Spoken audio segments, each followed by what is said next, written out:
Okay, I think we're good. What is up, ladies and gentlemen, boys and girls, dogs and cats, cops and robbers, xenomorphs, and other creatures of the internet? This is Devin with Gaming in Progress, and I'm joined here by a couple other people, one of which you will know, which is Verillo. It's been a little while since I've talked to him on the channel, and we have another guest here today by the name of Jacob, and the topic for today is Angry Joe versus Nintendo. Yeah, hi guys. What's up, everybody? Okay, so hang on here. I forgot about that. Let me just copy and paste it. Let's get the link out there. Yeah, that's what I'm trying to do right now. I also have to mute myself as I'm watching this. Okay, so just a little bit of back information for you guys who don't know. Nintendo, for quite a while, has been kind of anti-YouTuber. They've been flagging a lot of people's videos who post Nintendo content, and what was it? In like January, they came out with their revenue share program or whatever, and a lot of big YouTubers, PewDiePie and Boogie and stuff, came out and basically said that we're not supporting this revenue share program, and we're just not going to make Nintendo videos anymore. But what's happened recently is Joe Vargas of the Angry Joe Show. He recently put up a Nintendo video that got taken down, and they took all the revenue from it as well. And he's been kind of freaking out on Twitter. And we have two different people here with two different opinions on whether he was in the right or the wrong or whatever. So that's just a little bit of backstory for you guys. Anything either one of you guys has to add or would like to add? Not at the time. I'm fine with that intro. Okay. No, that's fine. Okay, so I'm going to look over this article here from Ars Technica. Kind of goes over a little bit of the creator program. It says applicants can expect approval to take up to 3 business days. Standard Nintendo has apparently been not able to meet. So apparently it's been taking a lot longer than 3 days to be approved for the video. And let's see, even a 3-day wait for the ad sharing approval could be a big deal. Oh, and then it talks about the whitelist. Mario Kart, what was it, 10 Joe was doing? Mario Party. Okay, Mario Party 10, I believe? Yeah, was the video. Yeah. Basically, this whitelist is Nintendo's list of approved games that you can make YouTube videos on. And if it's not on that list, you can't make a video about it. So what do you guys think about their whitelist? Jacob, you want to take this one first? Yeah, okay. So I have to say, I'm a PC gamer, right? I'm interested in business as a whole because it's just interesting. Not only games, but also different, attitudes towards consoles, PCs, and stuff like that. And well, obviously, I played Nintendo a bit a few years back, I think. Again, this whole practice, in my opinion, is deeply anti-consumer, right? We have a 21st century, obviously, and in 21st century, internet media like YouTube, like Twitter, Facebook, those are the best ways to actually advertise your product, meaning that you don't pay for the guys like Vari. Vari is a YouTuber, and well, when he does he would have a chance to create a content regarding a game, right? And that would be a free advertisement, basically. So what Nintendo did is unbelievable, basically.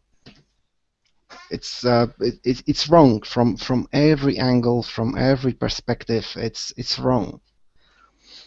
Okay, Verillo, what do you think about Nintendo's whitelist of pre-approved games that you can basically make videos on? Well, first of all, thanks for having me on. Thanks for coming on, Jacob, and discussing an opposite viewpoint with me. That takes a lot of courage and really puts your money where your mouth is. So I applaud you for that. Now, when it comes to the whitelist, I don't think anybody in their sane mind would think this is a good business practice. As some of you may or may not know, I do the SJW Gamer, a satire series, and I started out doing Nintendo games, and I stopped after I found out this policy was in place. It's anti-YouTuber, it's anti-consumer, and it's a way for them to just get more money and to kind of make up for the losses that they've had. It's a horrible idea, obviously. Not just the idea of a whitelist, but the fact that you have to submit your videos to Nintendo for them to approve.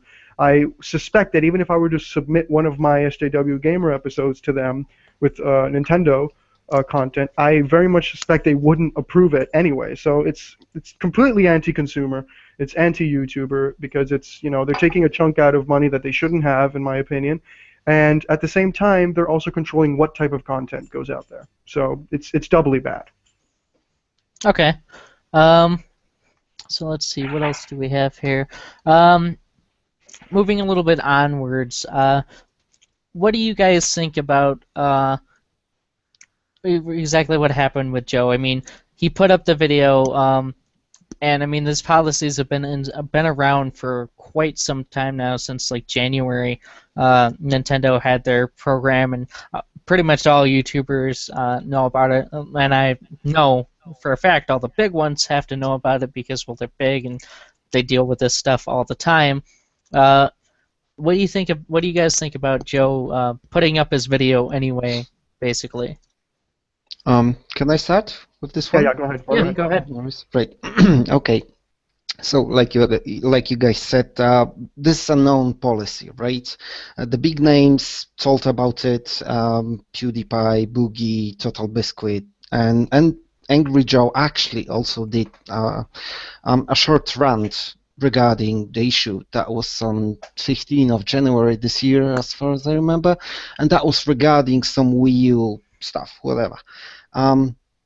So basically, I understand the Joe point of view, if you like, because he did his content, he put it out there, and Nintendo took it from him, and he had the right to be pissed off, and so he should next video, if you like, again, explaining why this happened, maybe not why, but explaining the whole situation that his video got taken off from YouTube, the MCA claim, if I'm correct. It was a copyright claim, which takes the money but leaves the video up. Yeah. He then took it okay. down. Okay, right. So again, that was his work. He had the right to put the video down from YouTube, basically, because, well, he did some work on it. And so I understand the approach again. So basically, we got into a conversation with AJ, and we were a bit well. We are having a different opinion on the subject. So I think he's not really how to say it. Basically, he had the right to make a video that he's pissed off, and he has a right to be pissed off, basically. Okay, Verillo, what do you think about that? Well, I think we should actually travel through the facts before I actually get into the opinion. Kind of travel that a little bit, and to kind of get some context. Because here's where the problem starts, at least for me. Joe, to be honest, Joe didn't make a video for YouTube. He actually did a Twitch stream and wanted to upload bits and pieces, I'm assuming, a 29-minute video, excuse me, with 1 second. He apparently edited it down and wanted to upload it to YouTube. And that YouTube then got copyright claimed, which means that the revenue went to Nintendo, and then he took the video down. At least that's the way the information I've gotten. The problem here is that, number one, he knew the policy was in place. That's the first part that bothers me. You know the policy is in place, so this shouldn't come as a surprise. Is the policy a good one? No, it's not a good one. I agree, it's anti-consumer, it's anti-gamer. Does Nintendo have the right to institute that policy? That's a separate debate altogether, but I personally believe they do. If especially, the people in Gamergate, which I'm a part of, and that's the only reason I bring them up, if we're all about defending the developer's rights, then one of his rights is to institute this type of policy. And I'm not the only one who's come out and said this to Joe. This famous developer said something to him too, and it showed up on the Rooster Teeth video, which I'll get to in a moment. So you know that the policy is in place. You upload the video anyway, and as you correctly stated, he made a rant on this back in January. So there's no, I didn't know or I wasn't sure. He knew exactly what he was doing. He was breaking that rule. Is it a shitty rule? Yes, but it's a rule nonetheless, and he is not above the rules. He, in that sense, is the same as me, as Gaming in Progress, as anybody else. So he uploads the video anyway, and then he's outraged that the video is taken down. There's three possibilities for this outrage, and one has already been discarded, the one that he didn't know. So there's only two remaining possibilities. The first one is he expected that he wasn't going to get hit by Nintendo, that he was just going to be, given special treatment and the video would have been allowed. Or the second is that he knew exactly what he was doing, he knew the video was going to be taken down, and then he ranted.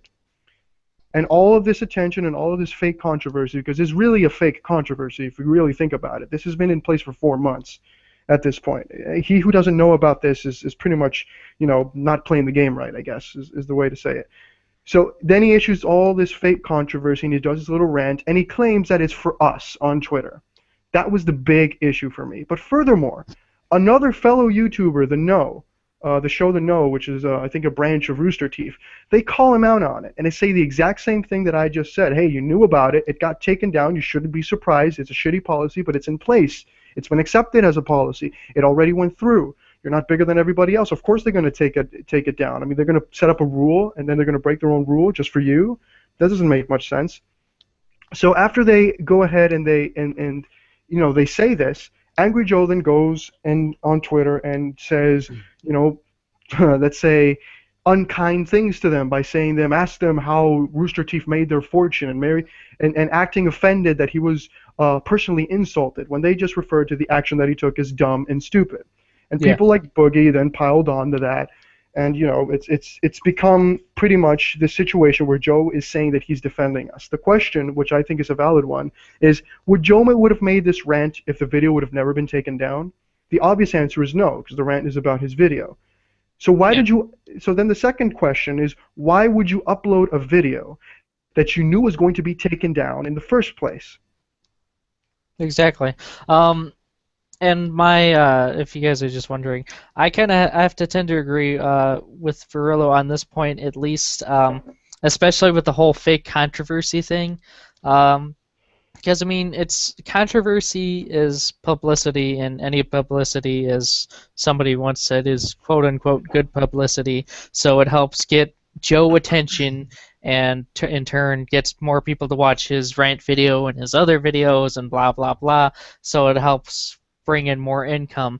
And going back to the whole him couldn't possibly knowing about this, the only way anybody at this point really couldn't know about Nintendo's YouTube policy is if they don't follow Nintendo at all whatsoever. Being completely honest here, I didn't even really know entirely. I didn't know much about their policy. I know Nintendo videos were taken down a lot, but I didn't know about their program until all of this recently happened, because I don't really follow Nintendo, and we don't have a Nintendo division or whatever here at Gaming in Progress. So. Right. So, one thing that Vary said is absolutely right. Joe had to have knowledge regarding this policy, because that's pretty obvious. He's a big YouTuber, and that's his business, right? So that's pretty obvious. But one thing, and then Vary, correct me if I'm wrong, because what I understood from your opinion, from what you said, is that you think that was ill will from his part, let's say, that he did it on purpose. to get publicity. I believe. I'm not. Go ahead. No, go ahead. Yeah. Sorry. Yeah. Okay. So yeah, respond. Oh, I believe firmly that he knew exactly what he was doing. Whether it be to get publicity or not, I personally believe yes that he did this to get publicity for his own personal benefit. At the end of the day, the only person who knows what was in Joe's mind was Joe, but I very much dispute the claim that this was meant to somehow draw attention to the policy and was done in the benefit of the small YouTuber in the community. I absolutely think that based on the evidence we have in front of us, that him knowing that this was going to be taken down, he absolutely knew the consequences, and he, knew what was going on, and he knew this was going to cause a huge uproar.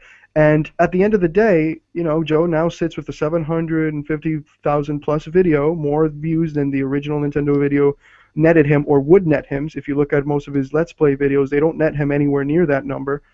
And he has a Kotaku and a Polygon article written about him. Right on the spot after he did his tweets, and he has all this attention focused at him, and anybody who says anything against him is a hater or a Nintendo fanboy. So I absolutely think that he did this at the end of the day with his benefit, but I also for his own benefit, but I also understand that that's pretty much a opinion based off the evidence that I'm doing there. Yeah. And Let again, him finish. He was going with something with this. Okay, go ahead.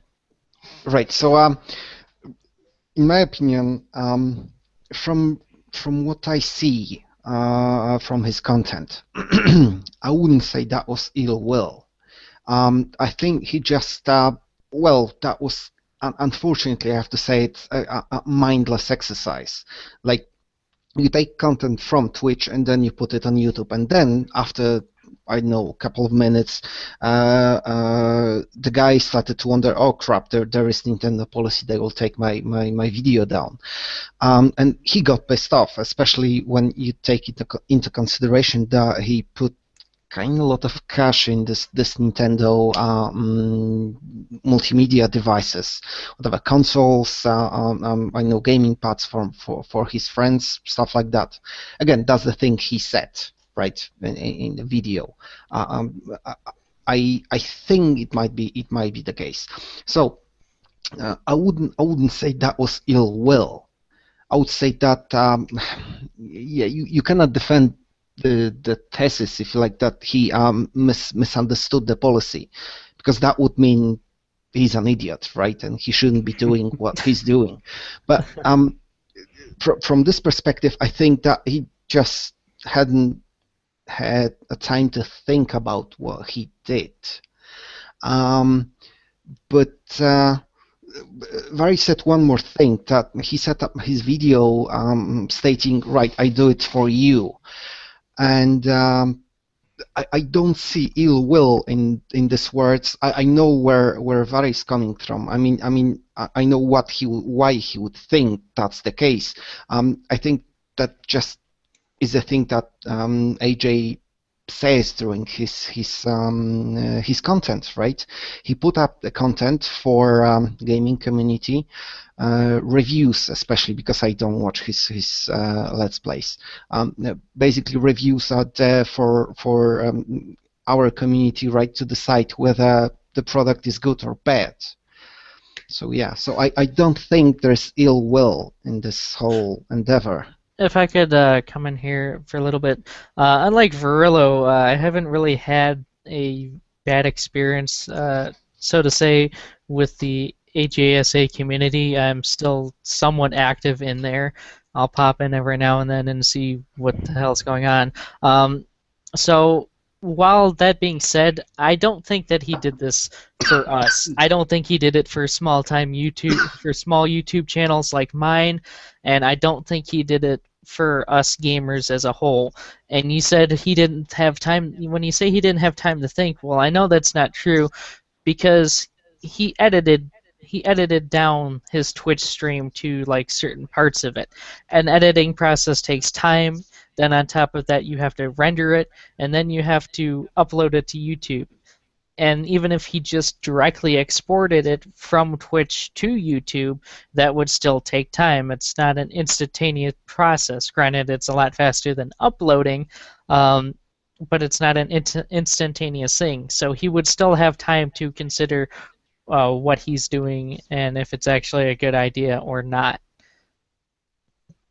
If I can comment on some of the stuff that Jacob said, I do agree here that with Jacob on the point that it is at the end of the day a judgment call for the viewer. It is a judgment call for the viewer, and I made it pretty clear in my video that I personally think that Joe is toxic, and I personally think that Joe is poison based off of my personal interactions with him.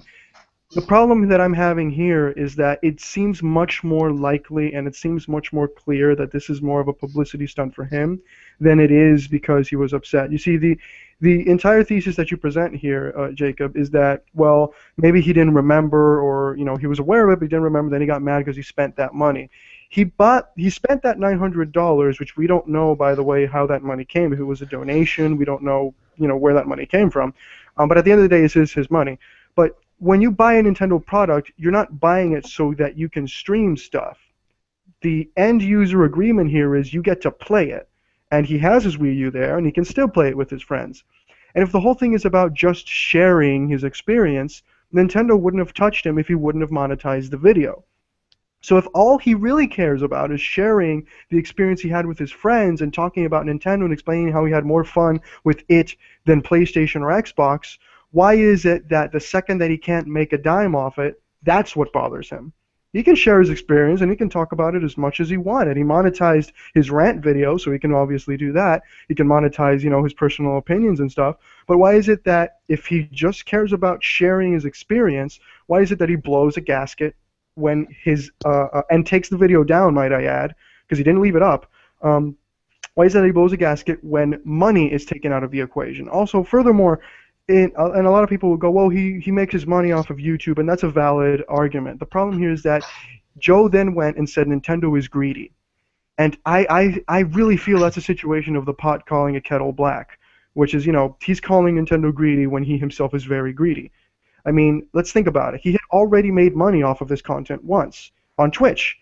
Are you meaning to tell me, and I don't mean you, Jacob, this is a figure of speech, but are people meaning to tell me that he didn't get a single Twitch subscriber or a single donation while doing these games on his Twitch stream? Because that sounds very unlikely based off all the videos that he has up on his Twitch stream and all the donations that he gets when he streams. So he had already made money off of it once. So he uploaded it again, not a video that he sat down and put time and effort to just make a video for YouTube. No, he trimmed it down a bit and then uploaded it up to YouTube to make money off of it a second time. And then he ranted.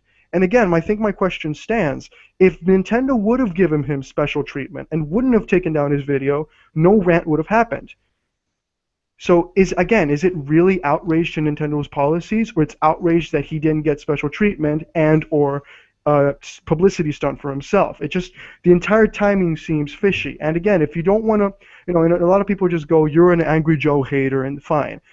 But how do you explain Rooster Teeth saying the same things I'm saying, albeit in a better tone, and him just going completely smashing them? And by the way, and one final point, if I'm so wrong, if I'm so full of shit, why is it that the only answers that Joe could give me, because if you go on my Twitter, you'll notice the only answers Joe can give me are of the type as follows.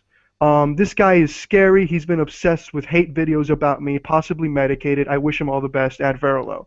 And by the way, that's not something that he said directly towards me. He was responding to some other person and then just included me in there. So again, he gets mad that people call him stupid, they call him dumb, that they call him greedy, but then he turns around and makes very, this is not somebody calling you on the internet you're stupid or saying you're an idiot or a shitlord or a troll. That's fine. No, this is somebody really making a very serious accusation of you, knowing that you have a huge audience and that you can pretty much paint this person in this negative light without giving them the opportunity to, talk back. Okay? So again, it's too much hypocrisy I'm seeing from Angry Joe. He's too full of it in this case, and I don't see the guy as caring about the people. It all comes back down to the pocket, no matter how we slice it. That's just how I see it. If I can add a little bit on to that before we continue, if it's just the fact that the whole where you said that if it's just the fact that you're just a Joe hater or whatever, then how can I agree with you, given the fact that even though I acknowledge the fact that Joe has done some stupid things in the past, I still am to an extent a fan of his. I still enjoy some of the content he puts out and stuff. But I can agree with you on this that it seems like he was just either being an idiot or that he was just doing this to create controversy around himself to kind of boost himself up. So. Um, Go ahead. yeah, one thing. So I basically watched your video on YouTube, Vari, regarding the situation, and you made your point there, and some of the things you say, well, I cannot really argue with because, well, first of all, I agree with them, like the thing regarding policy that you said, and then on the other hand, when I watched the video, you seemed like a bit too angry for my taste. Don't get me wrong, you were not offensive, right? I'm not going to say that you No, were don't offensive. worry. It's your opinion. It's fine, man. Go ahead. Well, basically, when you think something is crap, and you say, I think it's crap, you're not being offensive. You're being honest, and that's my opinion on the situation, right? So even if you said a few words that could be taken as offensive, that's not my point. You were kind of pissed off regarding the whole situation, and if you just took a step back and assess the whole situation, let's say calmly, I think you would make maybe not a better video, but a more toned one, if you like. So that's one thing. And then you said that Joe is toxic to the community, and that's the thing that interests me because to some extent, Trust but verify. I know where you're going with this. Go ahead. To some extent, I base my well, let's say, gaming purchases regarding his opinion. Well, taking in consideration his opinion, if that makes sense. Yeah. Not only his opinion, obviously, because I have brain on my own, and I will do research before I make purchases, and that's why I said at the beginning I'm a PC gamer, because we have this platform called Steam that you should be aware of, and there's the place when you can find very good reviews, and that's let's say like a final point when I make a decision regarding the game, should I buy it or not. But you say, well, you said he's toxic, and I'm interested why. Okay, that's fair. Okay, let me unpackage the whole thing. First off, regarding your opinion on I could have made a calmer video, I absolutely agree. I 100% agree. I could have made a calmer video. I don't think my points would have changed. Maybe the form. So let me take you through it. I don't apologize for the tone either. I'm content with it. And it's very interesting to me that how a guy called Angry Joe, doesn't have thick enough skin to deal with an angry rant at him. It's to me it's hilarious personally. But you not being Angry Joe and you being a viewer, you have the absolute right to tell me that. And to an extent, I agree. I could have made a more calm, analytic video. Now, if you know anything about me, if you know anything about my channel, you'll understand that this isn't the first time I've tangled with him and his fan base. And frankly, I wasn't even going to make a video about this. This is 2 days old, this entire thing. This is old news. If you really want to look at it on an objective standpoint, this is old news. This is done, and it's a done deal. The problem is, I made this video and I made it in this state of reaction because I didn't want to censor myself. And I do think that you will agree that in many situations when we are overly nice or overly polite, we do have a tendency to censor our beliefs and try to sound nice and all that. And I called it out when Sargon did his opinion video on Angry Joe's Gamergate thing that he did 2014, that thing, the controversies video. You know what I'm talking about. So I did Yes. do a reaction video. I wanted it to be raw. I wanted it to people. I do a lot of writing. I do a lot of scripting things. I wanted this to come directly from what I really think. So I can understand that some people are put off by that. I can understand some people are put off by anger. But I was angry, and I did want to make a video portraying that anger. And I stand looking at the video, and I recorded it multiple times. I will let you know on that little secret. But looking at it now, I still stand by it. I stand by the sentiments. Now, as to why do I think he's toxic? Well, track record is the two words. Let's look at it. There's the AJSA thing, but how about we look at it from outside the AJSA thing for a second? December hits, or not December. Let's go back to when Gamergate started. Let's look at it from a Gamergate perspective, because I know there's a lot of Gamergaters in the stream right now.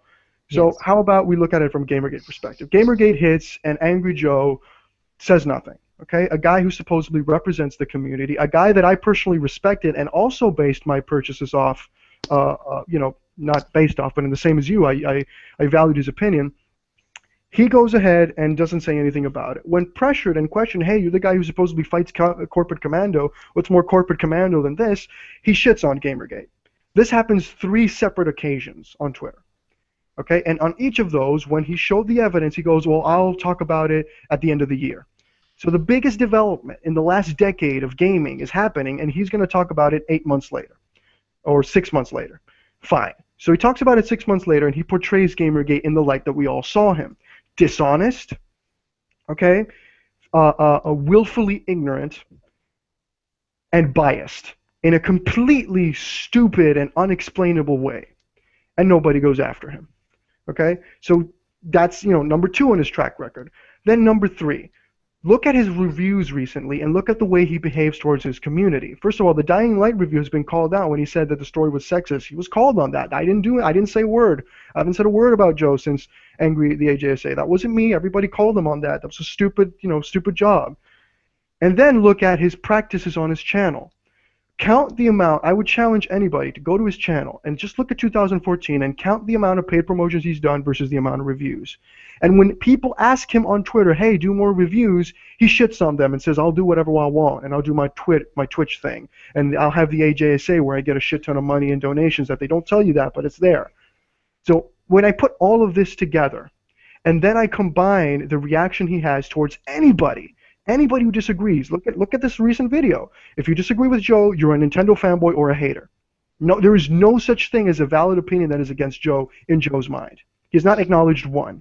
Pretty much, I'm doing the right thing, everybody else is a hater or a fanboy. And of course, look at the reaction he had towards me. This is all without talking about the AJSA. This is why I consider Joe toxic. And I consider him, above all that, toxic because people, unfortunately, have a tendency to worship people. That's not his fault, but it's a reality. People tend to worship people, and specifically YouTubers. So when this guy, who clearly has very iffy practices like paid promotions that he still has not disclosed all of them, might I add, he retroactively disclosed them after the Shadows of Mordor incident, okay? And this has been proven, not just by me, but by multiple people. This guy holds influence over the community. And when somebody says anything against him, or whenever he says something, people will take it, for face value, and will listen and believe, if you will. So that's why I feel that he's toxic. I don't think he's bringing anything good, especially in the last year. And that's why, in my opinion, he's toxic. And that's leaving out all of the AJSA stuff, which is a whole other Pandora's box. So that's why I call him toxic. And I think, my opinion is valid at the very least. But I'll understand if you don't agree with it. Right. So regarding Gamergate controversy, I've watched his, well, let's say those were top 10 gaming controversies for 2014, right? Mm-hmm. When he talked about Gamergate, and he had some of it, and then again take into consideration that I'm not English native speaker, so I might misunderstood something. Okay, I'll explain again if you need it. Go ahead. Thanks. Don't worry, man. Well, he said to some extent he presented a neutral stance. Right, he did some well, he should make some research before that, because a few things he said were complete bullshit, and I do agree with you, and I was kind of pissed off. But then when you look at his, well, when I look his reviews, because I tend to watch his reviews and sometimes rants when I have time, but basically reviews. I'm not interested in Angry Joe plays and stuff like that. Don't care about this crap.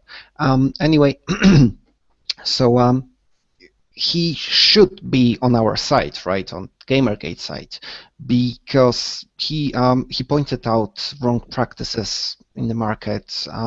He said a very interesting thing that should be actually tweeted to all gaming community, that we vote with our wallets. And I do agree with it. We as a community, as a gamers, as a customers, we have a right to decide whether we want to support, let's say, Ubisoft with their latest Assassin's Creed crap, or do we decide not to do it? Because that's basically the wrong thing to approach to your customers. So I'm not a part of any kind of angry army, nothing like that. Not interested in such communities. But I don't think he's toxic. But then again, I get your point that just recently he's not very good with his reviews. I've got a few instances. I don't remember now the exact episode when you watch review like half an hour, let's say, he's speaking about a game, right? That, well, it's not the best dialogues and story is not very good, multiplayer is not compelling, and then the final score is 7 out of 10. When you listen to it, it's actually more like 5 out of 10, even though, in my opinion, giving any kind of points, it's pointless. It's a dated mechanism. I agree. I can respect if people want to use it, but it is a dated mechanism. If I can elaborate and interrupt you for a moment. Yeah, absolutely. When it comes to his neutral stance, I am pretty outspoken when it comes to neutrality or moderate. I don't think these two terms are anything more than a buzzword to keep people safe. That's my personal opinion. I don't think there's such thing as a neutral. Especially in Gamergate. I mean, look at the neutrals we've seen. We saw Liana K was supposedly a neutral, and we saw how that ended. You know, she'll write for Polygon one day, and they'll write about Gamergate the other, and then Rek'll stream on the next. Gamergate stream on the next. So she's she's as neutral as a soldier on a battlefront. But when it comes to Joe being neutral, I believe that definition right there is, I think we're being too lenient with Joe. I think we're giving him too much. I think we're, forgiving way too much with Joe. And the reason I say that is that he literally said things that full Macintosh has said in that video. I encourage everybody to go back and watch it and then sit next to Jonathan McIntosh's Twitter and read. He said things that were exact replicas of what Macintosh has said. Furthermore, he helped spread misinformation. Joe, as a YouTuber, and this is the personal moral code I live by, as a YouTuber, I have a moral responsibility to my audience. Joe has a moral responsibility to his audience to be accurate and to do his job well. Okay, these are things that if you apply it to any other job are there, by the way. You have a moral responsibility to the people that you're influencing. Okay, Joe is not me. If I make a video, it gets 400 views. If Joe makes a video like that, it's going to get 1 million.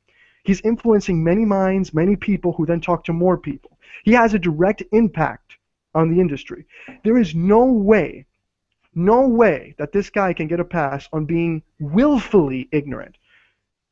In February, reading articles from October in February, and very SJWE articles, might I add, doing things like saying that there are harassers on both sides and that we're equally bad, anti-GG and GG, is simply a lie. How many people have we gotten fired? They've went after people's jobs. The people who've been fired on their side has been basically because of their own shit. We haven't gotten anyone fired. They're the ones who have actually done that. We're not the doxers. How do I know that? The heads, the people who are most famous in Gamergate, they don't support doxing.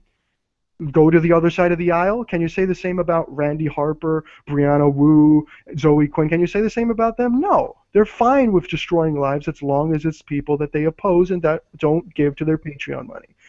Joe didn't mention Games Journal Pro, a pillar of Gamergate. But the problem with all this is that he promised. He gave his word that he would inform himself, okay, and that we would give his full opinion when he did his controversies video. And he didn't inform himself. He failed. He failed miserably, and we just let it slide. And taking it back to the recent situation, when it comes to this is a case of Joe did something he knew was going to have a negative effect, because at this point he knew, he made a rant on it. He knew these were the policies. He broke the rules. And now somehow we're supposed to venerate him as a hero. He's walking around Twitter saying that I'm talking about things that are important to me and that I'm a villain now. And Nintendo's policies, look at his entire argument. Nintendo's policies are garbage. You agree with me, whether it be me or Rooster Teeth. He's used the same tweet to both of us. You agree with me the policies are shit, so why am I the villain? Because there's more than just the policies here. Yeah. Okay? There's more than just, oh, Nintendo's policies are shit. We don't follow rules because you like them. You follow rules because they're the rules. If you want to be mad at anybody, be mad at YouTube. They're allowing this. Yeah. I mean, why doesn't YouTube get any hit? And breaking the rules is not a way to change them. It's not going to do any good effectively. It's just going to effectively bring harsher or more. It's going to make the rules more strict. Basically, the people are going to enforce them more. And you can't dismiss criticism by saying everyone is a fanboy or a hater. That's the big thing that Joe has done. I mean, show me one person he's agreed with on Twitter with an opposite viewpoint. No, obviously that cannot be done. Yeah. You cannot attack people who have a different opinion, saying, right, you're a hater, or you're just a Nintendo fanboy, so you will attack me. But however, there's one thing that we should that I feel I should say here regarding the Gamergate neutrality. I have a friend. He's a good friend of mine. He's a gaming journalist, and actually looking at all this Gamergate endeavor, because I talked to him quite a lot, because I'm also quite pissed off regarding all this situation. He's neutral. Why he's neutral? He's not interested in whoever Zoic, in fact. Neither are we. Anita, yeah, that's basically it, and it should be stressed as well. So he's not interested in Anita Sarkeesian, full Macintosh, and all those bunch of internet morons. He's not interested. He wants to play games, right? So being neutral in this sense is just actually ignoring the whole controversy. So I don't care. I return home after work. I will have something to eat, and I want to play video games and not fight battles that I cannot win, basically. Because those are maybe not my battles, something like that. So yeah. So basically, yeah. Okay. If I can just interject in here, Mahavalio. Valio. Yeah, Valio. He wanted to join in. So, are either you guys opposed to having one more guy in here or no? No problem. Okay. Well, I'm let's crank this sausage fest up a bit. I'll send him the invite. Well, while he comes in, just talking a little bit about what you talked about there about neutrality, and connecting it back to Joe, your friend who comes home and doesn't care about Gamergate, that's not really neutral. That's I just don't care about something. Just because you don't care about something doesn't mean you're a neutral. It means you just don't care. It's been conflated into this definition of neutrality means that you are it's a position in itself. Like people who actually have on their profile pages, I'm a Gamergate neutral. There's no such thing. If you're neutral towards Gamergate, you're a nothing Gamergater. It's pretty simple. But the problem I have with that is that your friend, I will bet you, does not have over 1 million subscribers on YouTube. He is not talking to developers. He's not going to E3 representing gamers. He's not doing that. Joe is. So Joe doesn't get to be neutral in my book. That's the problem. When you have that sort of influence, you don't get to be neutral. And neutral would mean not talking about it, and Joe has talked about it. And every time he talks about Gamergate, it's in a negative light. But again, as a movement, we seem to fear talking about him. Nobody wants to touch him. Have you noticed that? Nobody wants to talk about Angry Joe. So, and bring it back to this situation, this whole mess. The guy we've established, and it's not a sin or a crime, but we've established that the guy is very bad at PR. He's very bad handling himself in public. I think we've all established that with his presence on Twitter. So, you know, I still fault him for it. If you're the head of a business, which he is, Angry Joe Show is not one guy with a camera. Angry Joe Show is a business, and he's the head of that business. So he has to know how to behave himself better. But it's just Joe's complete dismissal of anybody who disagrees. He is the hero in his own eyes. But at the end of the day, with all of the quote-unquote hate that Joe has received, and you really have to look at my Twitter and my channel if you really want to understand what Angry Joe fanboys hating on me really is. But for fuck's sakes, I've gotten death threats for this. That's the funny thing. You don't see me making a video crying about it. But at the end of the day, Joe only benefited from this. This didn't hurt Joe at all. His video of Mario Party got 149,000 views. You can see it in his own video. You can see the view count. He says it. 149,000 views. His rant on Nintendo, which took him much less work, is now giving him 750,000. He now has his name trending all over social media, and he has 2 articles written. Three? There's a third one now? Fantastic. 4. Okay. So, Forbes, excuse me. So now you have multiple articles written about him, and he's being paraded around as a hero by his fanboys. And when people look at him and listen, oh, wow, that happened to him, without understanding the context of, hey, your shit was taken down because you broke the rules, because that part you don't seem to hear it that much in the minds of people on Twitter. At the end of the day, he's gained more subs, he's gained more popularity, more notoriety than anything else with this whole thing. So it benefited him. Why couldn't he? PewDiePie just owned Nintendo too, but he didn't make an angry rant about it, and he didn't try to break the rules. He just owned them in a blog post and said, I don't need them. Also, may I say something about that as well? Yeah, just welcome, by the way. Thank you for coming in. Thank you. Thank you very much for actually inviting me in. You're welcome. What I wanted to say about that, if you don't mind me piggybacking off of your point, Barolo, was that the journalists were actually going after PewDiePie when he gave his opinion.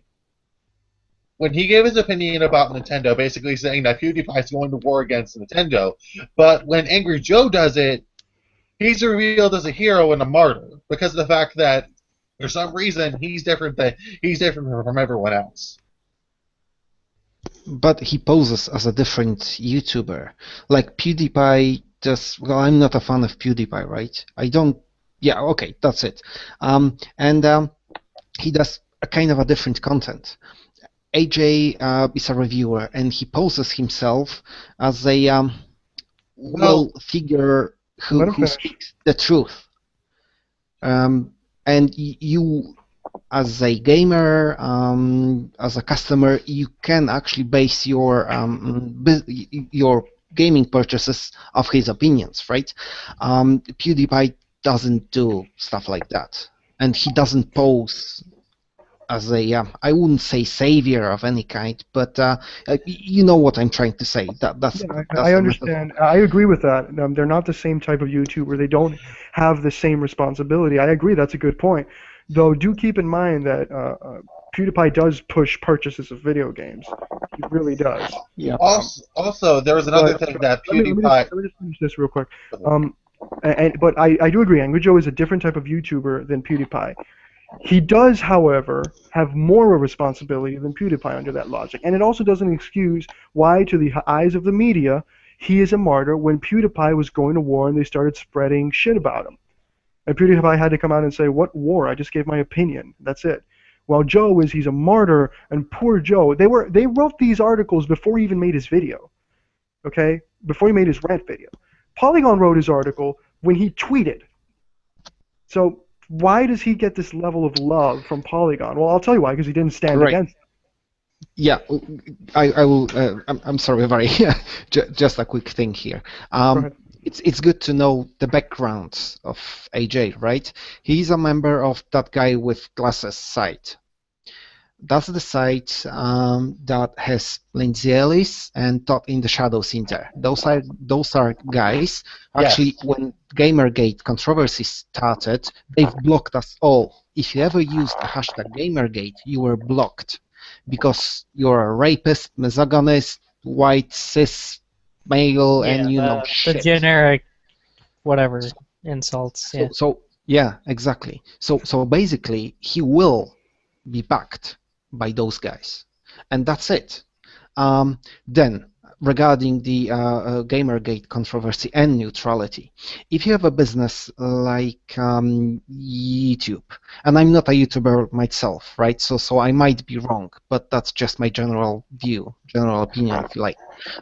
So you will have to um, you will have to be very, very careful when you make a decision that can influence your, well, basically livelihood, right? Because if you say well, as a YouTuber, if you say Gamergate is a good thing, right? Part of the YouTube community will just shit on you.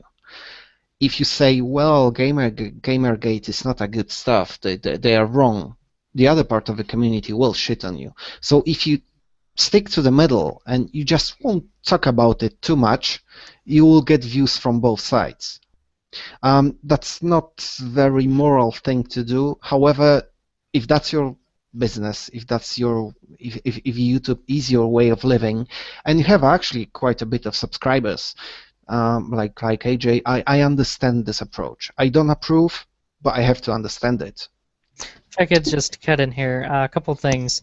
One, when you said PewDiePie, the type of videos PewDiePie doesn't encourage people to buy games simply because it's a Let's Play. I disagree with it. I think if the game footage is good enough and you're engaged enough, that it can influence you to go check the game out and eventually purchase it. I've seen games played by YouTubers that are reviews are just Let's Plays, and I've ended up getting those games because they looked fun and they were fun. And the second thing I'll say is, if anybody here is watching who doesn't know already, here at Gaming in Progress, we fully support Gamergate, and if you have a problem with that, you can go fuck yourself. I don't care if it costs me views. I don't care if my channel grows or whatever at all or not. I took a stance, and I'm going to be bold enough to take a stance and stand by that stance. And if anybody has a problem with that, then fuck off. Okay, so that was my thing. So, I'm sorry, if mate. I can I interject, made I you know- say this. Go ahead. Oh, I just want to interject real quick because I assume Mahava wants to say something at this point. So let me just get something in before he takes over. Here's the thing. This idea that if you're part of a business, you have to do what's best for business and you have to do this neutral approach. If you go to any business school, they'll agree with you. The problem is that I was under the impression that Joe cared about the industry, that he had a moral code. If he's just going to stay neutral, because, quote unquote neutral, might I add, because it's best for business, then this whole idea that he is for us, that he supports us, that he fights for us is bullshit. Now, if you want to talk about having skin in the game, I'll tell you about having skin in the game.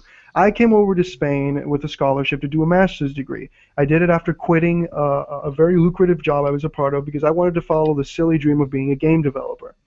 I built a website with my own money. I didn't beg anybody for money. I built it with me and my partner. We built that website with our own funds.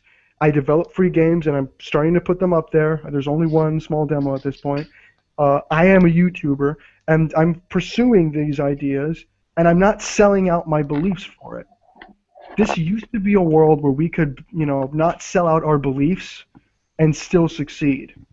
If to Angry Joe it's more important to sell out his beliefs, to sell out for the community, to turn his back on the viewer just to get a couple of dollars, isn't that the exact ideology that we're facing with journos, and isn't that exactly what we're taking out with journos, doing what's best for business, quote unquote, No. pushing a specific narrative because it's money friendly? Isn't that part of what we're fighting? And what's Not exactly. I'm sorry. I have to interrupt here. If I can, just Go ahead. right? That's not the same. That's really not the same, because when you do reviews, you actually don't have to take a stance pro or con Gamergate. You don't have to do it. You'll just make honest review, you'll give your opinion, and then that's it. That's good for your business. So once again, Joe isn't a peer reviewer is the part that you're missing. Joe is a video game activist. Yeah. I mean, he's an and activist and he has an that's the influence problem. in the industry. He does have that responsibility. And if he's going to put what's convenient first, if he's going to be, because if basically what you're saying is, if being an anti is going to get you more clicks, then what's best for business is to be an anti. So if he were to turn anti directly, which he is, his actions state that he's an anti, but people are still living under the illusion that he's a neutral. But if he goes out and says, well, what's best for business is to be an anti, and it is, they control the mainstream media. He'll have more Kotaku and Polygon's articles written about him, and that's best for business, and that's selling out your belief system. That it's not the exact same thing we're fighting in Gamergate. Granted, we're fighting SJW influence, who's fucking up ethics in game journalism. But the idea, the core ideology that I'm going to do what's best for me and fuck everybody else, that's the root of everything. Why do you think SJWs believe what they believe? Why do you think, for example, Brianna Wu buys into all this privilege crap? I'll tell you, it's because what Brianna Wu and Zoe Quinn and Anita Sarkeesian, what they all have in common, it's not that they just believe this nonsense. They don't really believe it. What they have in common is that they're all talentless hacks. And they want to implement this ideology of privilege and oppression and shit because they can't get ahead in this system. They can't get ahead because they don't have the raw talent. Zoe Quinn is a bad game developer. Brianna Wu is a bad game developer. Anita Sarkeesian is just a marketing liberal arts major degree.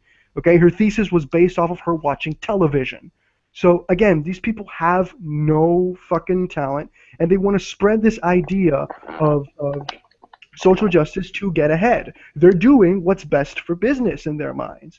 Unethically, but they're doing what's best for business. So when I say that this whole best for business mentality is part of what we're fighting, that's what I mean. And that's what Joe's doing. In this situation, he put out that video knowing it was going to get put down, and at the end of the day, it turned out being what's best for business for Joe. Look at the views. Nintendo in 2 days, Rant in 2 days. Put them one side by side. Which one got more views? It's simple math at the end of the day. And at the end, we can argue what his intentions may or may not have been, but the fact stands. He made more money off of this. He got more attention off of this situation than he would have gotten if nothing would have happened. And he knew it was going to happen. So, at least for me, connecting the dots isn't difficult. Again, here I'm not sure if he really knew it, but yeah, let's give Maha a bit of time. Hi everyone, I'm Maha Valio. I am a live streamer. I do these talks from time to time, but I wanted to come in because, well, Verlo wasn't the only one that was working during the AJSA stuff was going on back in December. You see, me and a handful of other people, I'm not going to name their names for security purposes, we were finding out a lot of interesting things involving the AJSA and Angry Joe's business practices. So, here's the question I have for you, Kuba. Is that the correct way to say your name? Yeah. Okay. Yeah, that's fine. So, I want to bring up the one point about the PewDiePie thing again. So, there's a lot of similarities between what Joe does and what PewDiePie does. The fact of the matter is that he actually gives endorsements towards both independent and mainstream parties. Would you agree with that?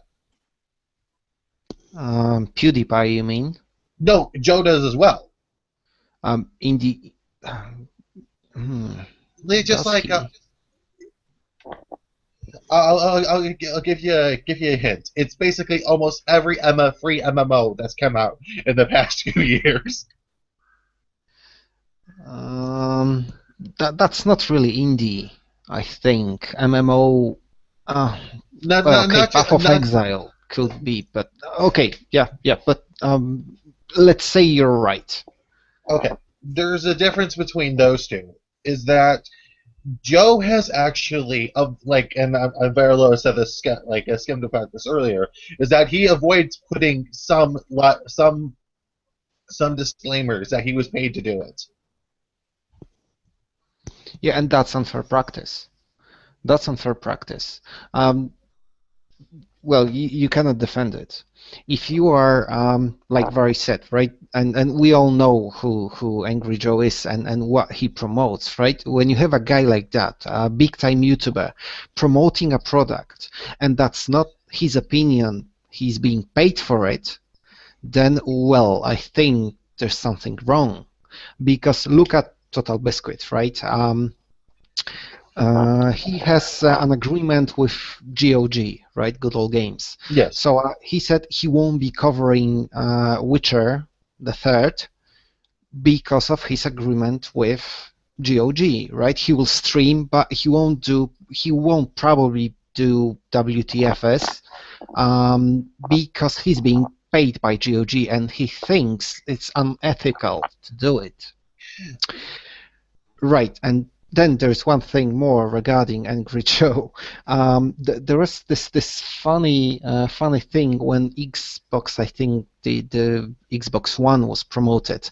All guys that went on E3 and were, well, present during the presentation got a free copy of Xbox One. Right, and that was the thing that the Spoony one, the Spoony experiment, right? Noah, well, I'll probably butcher it. Right? Yeah, so that was that's not really very ethical, right? And TB said that several times that he won't be doing this stuff or another because that's unethical. Joe put his disclaimers like on the movies already, well, on the content already issued, which is not very nice. But then again, he did it, right, in the end. But in general, it's hard to defend the whole idea of Right, well, yeah, sorry. I am glad that you actually see that as well, considering that Joe has been caught lying about paid promotions before. There was one particular game. It was like a trading card game. Barilla, would you happen to remember it? Might and Magic, Duel of Champions. Thank you, Might and Magic, champion, like whatever that game was. That he actually did not put a disclaimer on that, but instead he actually pretended that was his real opinion alone. Which Total Biscuit actually released a pastebin talking about the contract and the perks that you would get from it. All you just had to do was basically make it sound natural, and you got the money. Yeah. So that's actually not really a nice thing to do, especially if you take into consideration what Vari said already. Like, this guy promotes a very specific way of looking at games, and you cannot just say, right, so I will do the content now, and I will pretend that this content is not being a paid content, it's just my opinion. So then you have to put a disclaimer there, because if not, you're actually lying to your audience. Except Joe is willing to lie to his audience, which is wrong. Oh, wait a minute. Okay, the whole point here is not to sit down and chronicle every single thing that Joe Well, I know. Wrong. I'm just saying it's a shocking No, I example. get you. I just don't want it to turn into that. Okay. Plus, I think it's a little unfair to put Jacob on the spot. It's two of the three people who agree with one point against Jacob's one. So that's not really fair. I'm trying to stay out of this as much as possible. And just be... what I want to get back to at the and kind of move a little bit back to the original point here regarding Angry Joe's current behavior.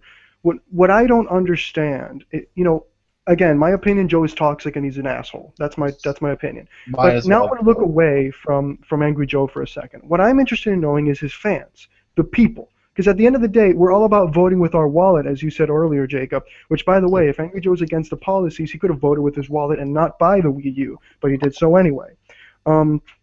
But I want to take a look at the people. My question is, why is it that most people, even if you can make the thesis that I'm an asshole.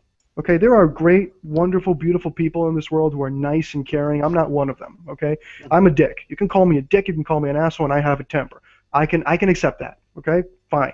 I'm no saint. We can go with that. But at the end of the day, why is it that most people in Gamergate as well, why is it that most people in Gamergate have no intention of even discussing this situation. You, my friend Jacob, are one of a very few elite group of people who has the nuts to come on a stream and talk with people and dialogue. And we don't have to agree on everything, but maybe both sides learn something. Why is it that if you go to my video right now, where granted I ranted, which apparently it's bad when I rant, it's fantastic when Joe does it. He gets all, a 90% like ratio. When I rant, it's unacceptable. But why is it that you go over to my video and the things that you see are, oh my God, you said Joe is toxic or horrible. Oh my God, this is just another YouTuber taking shots at the great Joe. Why is it that nobody can take a second and not agree with me, but contradict the points? Why is it that everybody wants to stay away from these? Why is it that if you go and ask one of the big YouTubers, even in Gamergate, they won't say a word about this? How unethical is this entire situation? Just looking at him generating... If we're so against clickbait, this is a clickbait. At the end of the day, we can disagree that on whether Joe's intention was malicious or not, but at the end of the day, this is clickbait. Oh my God, my video got taken down. Let me rant about it. That's clickbait. If you knew it was going to happen. It's like reminds me of the shit where. Why do we endorse that shit? Why are we okay with that? But I bet you money that if Anita Sarkeesian does the same thing tomorrow, we will talk about it for 3 months. Why do we have this different standard of critique with people?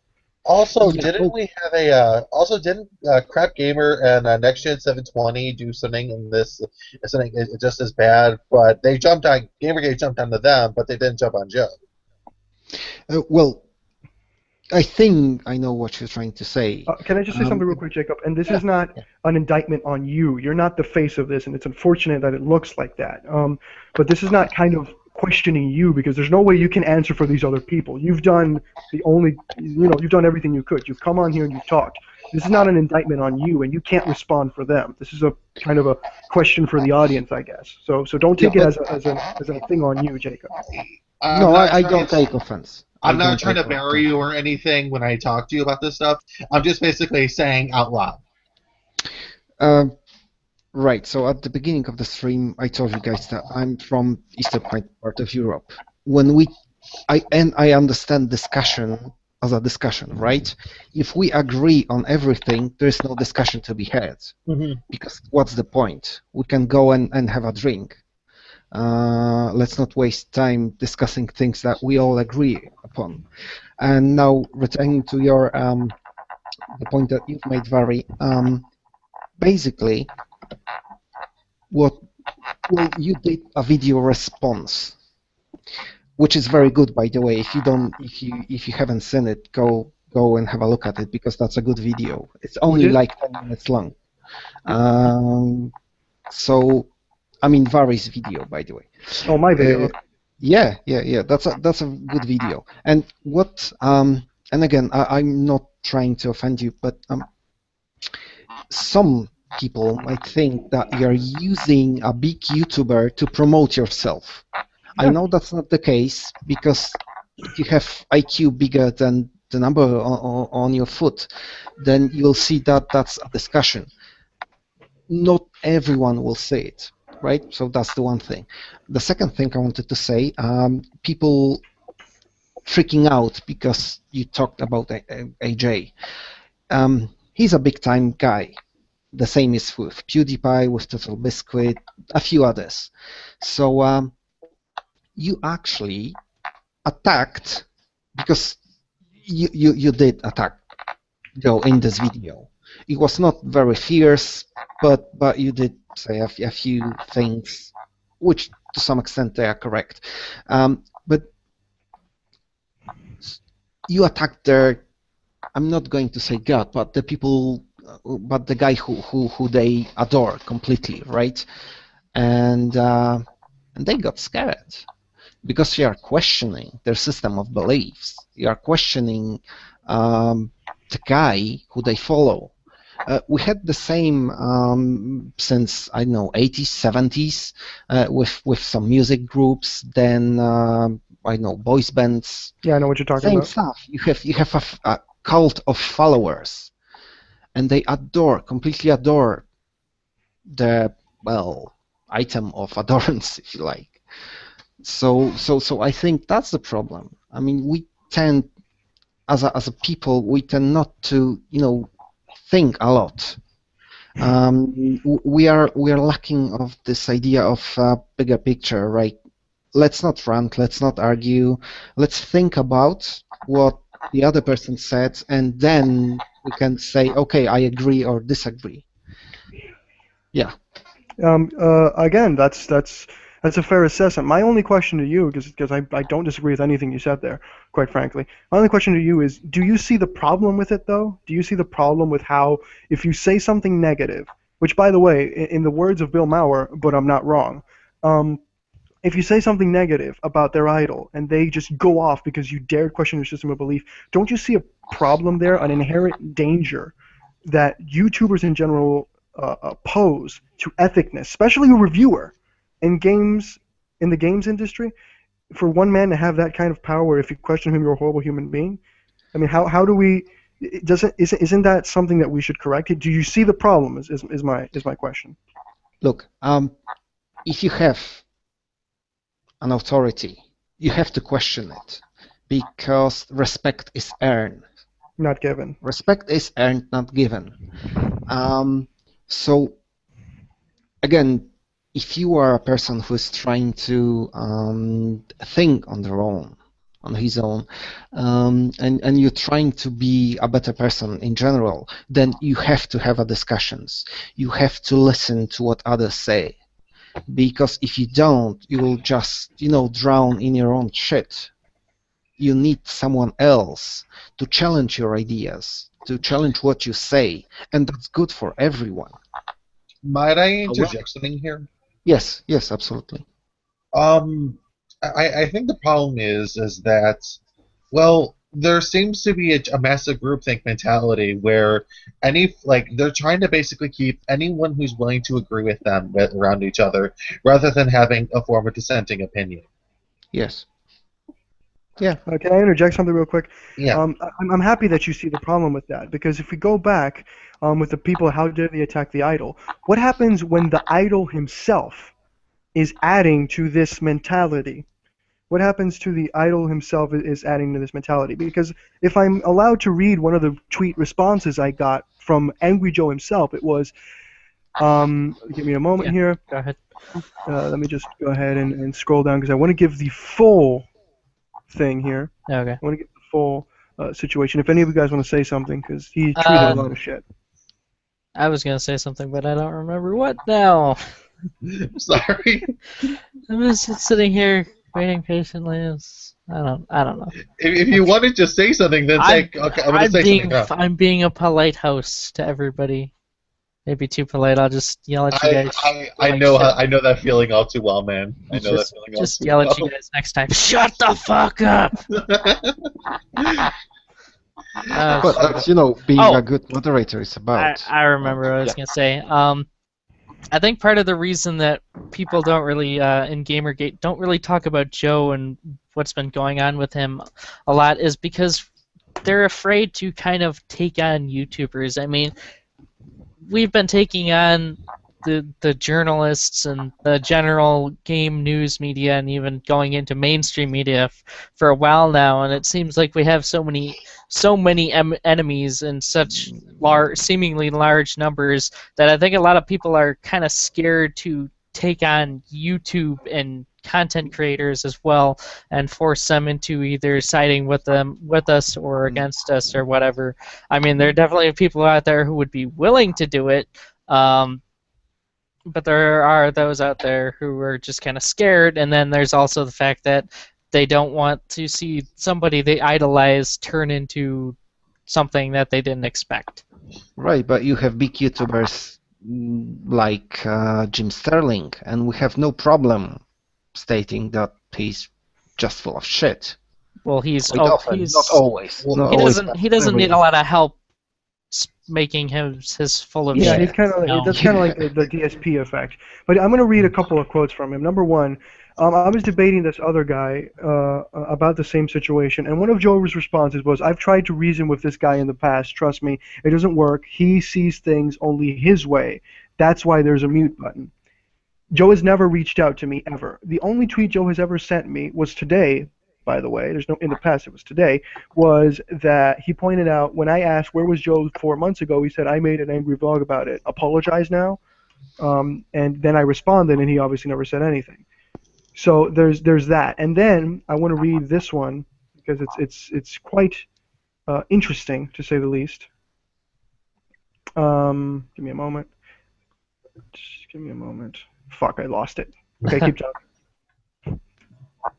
Okay. Well, one thing Polly wanted to know, Furlow, if you could make a JPEG or whatever of the tweets you get from Joe. Oh yeah, I'll archive all of them if people want to if people want to have that conversation. I have my favorite one here, the one about the mental, how I'm a mental, how I'm on medication, using his words. Yeah. Did I read that on the stream? I don't know if I've read that. You did, yes. Yeah, you did. Yeah, okay, so here's the one saying that I'm on medication. Oh wait, I can't send links. Can you make it so? Oh, I'll just give it to you, then you'll send it. I'll put it in the chat, and you can put it into the Devin. You can put it into the Steam chat. What if you actually put it through Twitter? Because I know Polly's following you. Oh, then okay. I've tweeted it a couple of times, and it's in my video, by the way, a couple of the good ones. But then I'll send them stuff directly. Okay. So the tweet I wanted to get here is that this one guy says he did it. This one guy says to me he did it for the clicks, which was my argument. He says the guy who's been constantly posting links to your YouTube, and in those 4 months nothing has changed regarding to the. That's a different thing. But the point is, he said he did it for the clicks, says for the guy who's been constantly posting links to your YouTube. And Joe responds, that's the guy's real motive here. I've seen his slow descent into madness and obsessive behavior. Be wary, he might include you.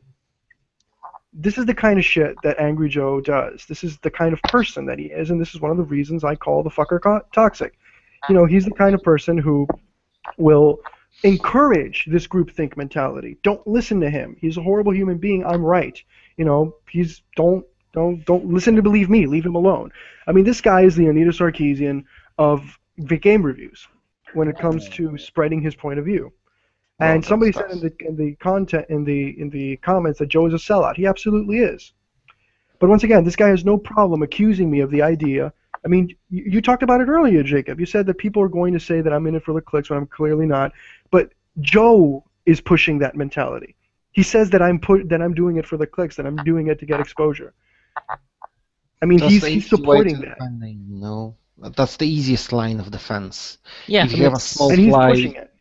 And I'm not trying to offend you.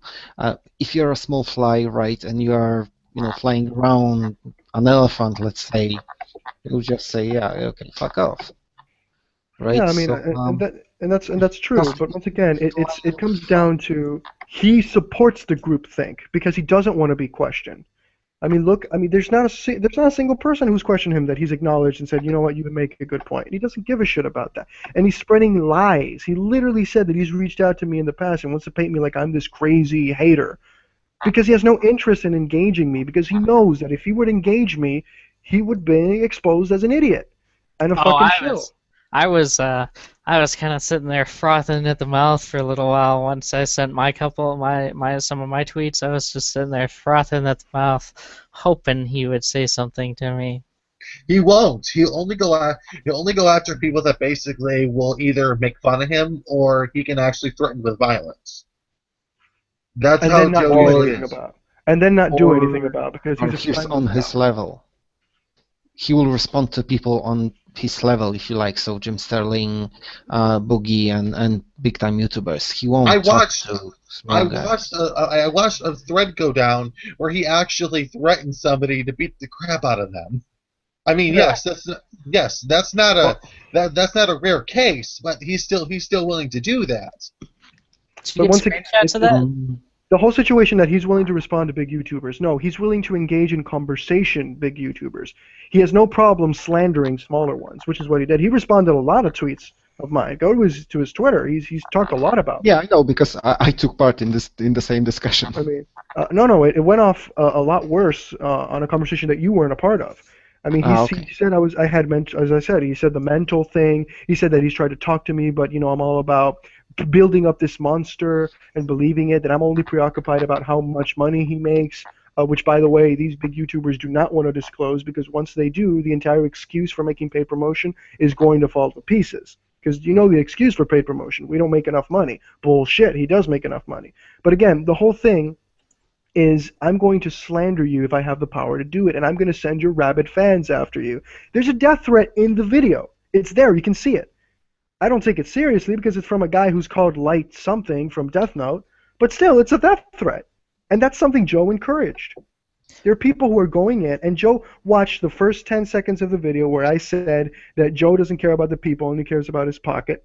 He took that line, he spread that to his followers, and said, this is what this guy's saying about me. And people are going into my video and saying that I'm a horrible person for saying that, and they're not even watching. And I can tell when they haven't watched. I just have to calculate the minutes watched. It's easy. So, again, he encourages this. That's why this guy is, in my opinion, toxic as fuck. He's not a good YouTuber, and he's not and now I can say without a shadow of a doubt, at least, I can say it with a free conscience, he's not a good human being either. And again, I'm puzzled as to why Gamergate won't touch him when it comes to these things. We discussed at the beginning. I know. It's just I like drilling in the point, but at the end of the day, if we don't change this mentality, then we're not buying our own bullshit. That's when it comes down to it.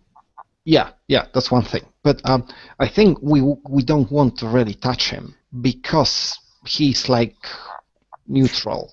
Okay, we've discussed neutrality like this, but since he's neutral, let's not push him over the edge. He's not neutral, is what I discussed earlier. Yes. And I think the only reason he says he's neutral is because it's more profitable for him, and it is. If I could get in here, we have a question. I believe for Verlo or Julio. From the chat here, it says, "Why does this guy care how much angry Joe is making?" Oh, I was responding to it. Okay. Okay, go ahead. Okay, so I'll answer him. That's a good question, Kai. I hope you did it with legitimate intentions, but that is a good question. Why do I give a shit? Well, it's important to give a shit because there's this entire conversation that Gamergate as a whole has avoided, which was the Shadow of Mordor paid promotion situation. The Shadow of Mordor situation showed a big situation that we should be talking about in YouTube, which is the paid promotion. Many YouTubers didn't disclose before Shadow of Mordor, and this was going on. Okay? This is the same thing as native advertising. It is literally the same thing as native advertising, something that we've gone after when it comes to journals. Journals getting paid to write shit or promote shit. Not necessarily reviews, because, for example, Nathan Grayson didn't write a review of Zoe Quinn, but he did name drop her. And it was unethical because they were friends, and he name dropped her because of that. And it goes on with multiple people. Patricia Hernandez is another example, and we could spend the whole day talking about that. But paid promotion is the YouTube edition of that same issue. The justification that people like Boogie gave to paid promotion is that the amount of money that you gain off YouTube has gone down substantially. Okay? The amount of money that we're getting from YouTube has gone down substantially. There's no way for us to verify what exactly that means.